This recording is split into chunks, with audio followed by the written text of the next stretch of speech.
So let's say we have a $10 million typical good patentable idea, and we go through. This is what happens in the patent office. This is just in the patent office phase I'm talking about now. And let's say it has $10 million of potential value,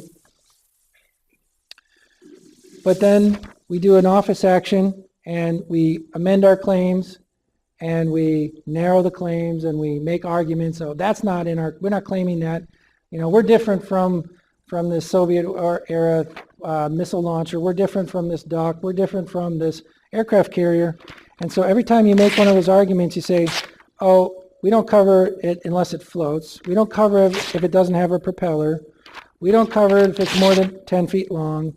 We don't cover it if it doesn't have coordination among the different drones. We don't cover it if it doesn't launch and recover on the same platform. And so by the time you're done making all these, arguments and amendments and narrowing amendments that we went through before, you're left with a much more, what I call damaged goods, really.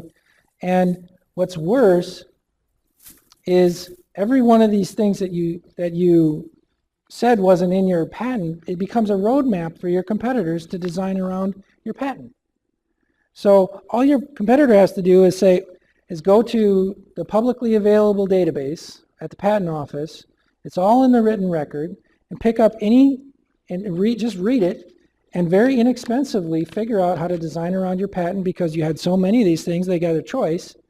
And they could say, well, if we make it 10 feet and 2 inches long, that's all we have to do. We don't have to worry about that patent. Or if we don't have a propeller, we have something else. We don't, or if it doesn't float, we can, or if it recovers and it lands on a different module, well, then it doesn't infringe, and so on and so on. So you're creating lots of design around opportunities, and you're paying for the privilege.